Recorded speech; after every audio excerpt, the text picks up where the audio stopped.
one more time here at the scene of the crime at Williams-Brice Stadium. At least one more time here at Willie B, right? We're both going to be at Clemson next week, and that's what sets the stage for arguably the biggest game of the season. But I'm Elijah Campbell. He's Jack Veltri. We are reporting from a big Gamecock win. It's a big win because all wins are big, right? Yep. But 56-12 win over Wofford. It was a little hairy in the first half, a little bit of maybe, I don't know how you would describe this, Jack. As maybe sluggish, as maybe not having, your eyes on the prize. Maybe so lack of focus for a second. But, you got through that part, and then you took it in overdrive, and then ultimately you showed you are South Carolina, they are Wofford, and ultimately they come out with a pretty easy win in that second half. And a lot of seniors here in their last game at Williams-Brice Stadium got to get on the field, including Bradley Dunn getting the score touchdown to end the game. That was pretty cool. I think that might have been the most fun moment of the game. Yeah, and in case you missed it and didn't get to watch, basically what happened, 9 seconds left to go. Bradley Dunn, literally right behind us in the corner here. Bradley Dunn scores a touchdown, and it's a close play. He gets in, and then I don't know if it was called a penalty afterwards or not for excessive celebration, whatever the case might be, but the entire team ran over from the bench and went to just celebrate him. And that's such a cool story. That's what today's all about. Look, we can talk all about how South Carolina struggled in the beginning of this game and all the bad things and how South Carolina maybe overlooked this game. I mean, look, they won 56-12. There's not really much to say.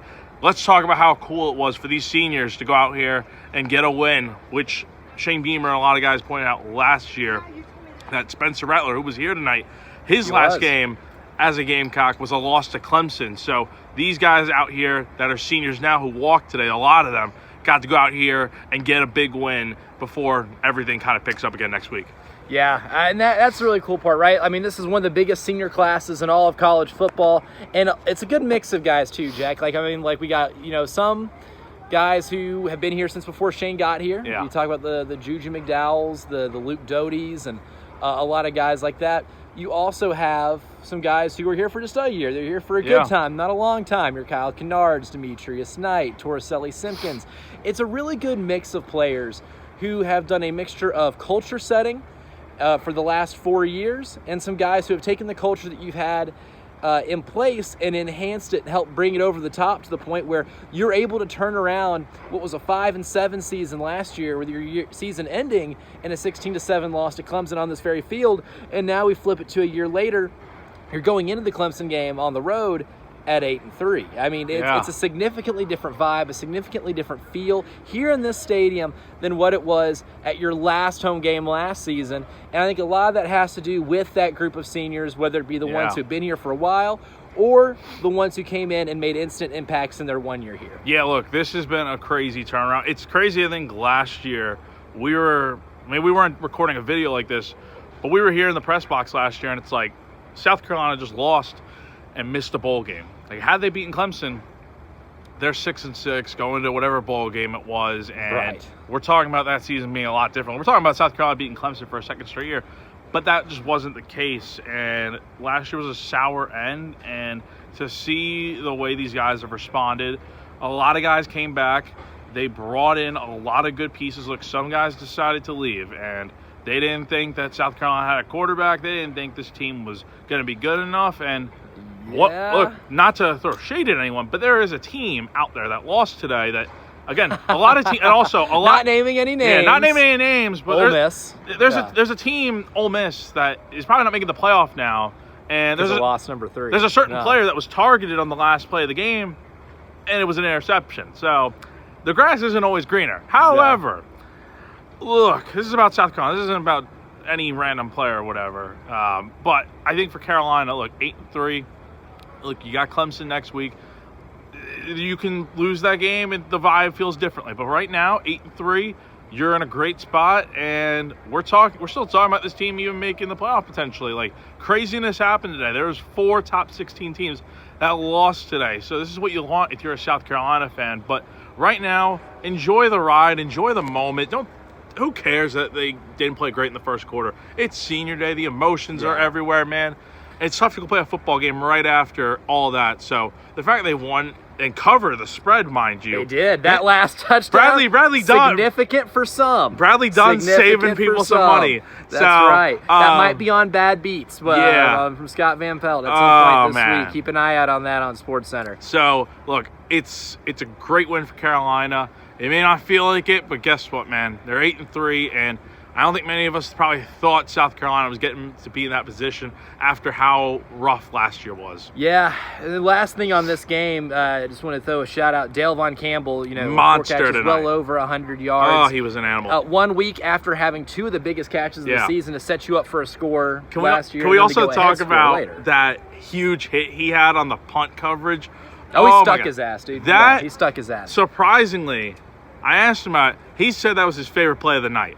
He had none of the catches. None of the catches. And let's also not forget, he had a 50-yard touchdown taken off the board because of an illegal man downfield, or an eligible receiver downfield.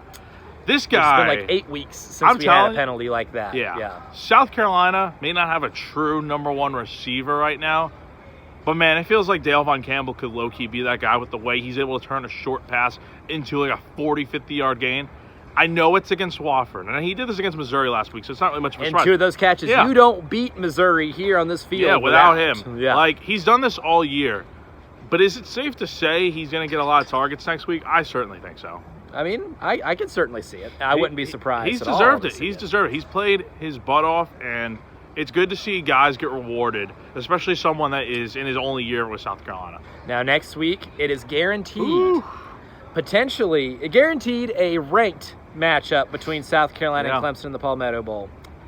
There's a potential, depending on what the committee does, because of some of the losses that happened tonight. Colorado got beat by Kansas. 4 top 16 teams. As we speak, Texas A&M is getting their ass kicked by Auburn. We'll see if Auburn drools all over themselves, which, mind you, Auburn has done a lot this year. Still a whole other half of football to play. Out of the realm of possibility, but there's a good chance that A&M goes down, which means you can leapfrog both of those schools. Indiana, and if you do that, Ole Miss. we can possibly have not just a ranked matchup, Jack Veltri, in the Palmetto Bowl, a top 15 that hasn't happened since 2013, y'all.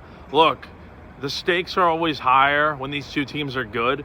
This is much bigger than 2 years ago, or even last year. Heck, any year recently. Because look, you go back to those glory years of 11 through 13 when South Carolina was in the top 15 every year. Those games weren't for going to the playoffs. Heck, the playoffs weren't even a thing yet. It was still the BCS era, pre-playoff era. Like, it's not a guarantee both these teams could even have a shot at the playoffs. We don't know. Yeah. However, the stakes are going to feel like a playoff game next week, and that is what is so exciting about being able to cover that game. Go to Clemson. It's going to be a zoo, man. It's going to be absolutely insane. Just as if tonight wasn't crazy. Next week, the everything just heightens to significantly infinity, man. It's going to be crazy. They're saying Spinal Tap. We're going to turn it to 11. This is going to be one of the biggest games in the history of this rivalry. And as someone who got to experience this rivalry for the first time last year in the stadium, I'm looking forward to a much more anticipated, much more competitive game here to end the season. So once again, South Carolina 56, Wofford 12. Time to move on from that. It's Clemson week now, baby. Starting right now, this very second, it's Clemson week. Tune in Monday morning, starting at 6 a.m., the early game with Preston, Jen, and Bill, all the way up to hearing Tyler and Jack, and then going into the postgame show with myself and Jay Phillips. It's the beginning of Clemson week, and what is one of the biggest games against Clemson in a long time. Get ready. No better way to get ready than to keep your radio dial on 107.5 The Game. We're looking forward to hearing you. 803-404-6100. We're looking forward to hearing your Clemson smack talk. As someone who's only been in South Carolina for 2 years now, I have not properly learned how to hate Clemson, so I'm taking all suggestions. Again, 803-404-6100. Looking forward to you joining us this week, and looking forward to doing one last scene of the crime in the regular season in Death Valley. We'll see you then. I'm Elijah Campbell. He's Jack Veltri. We'll see you next week.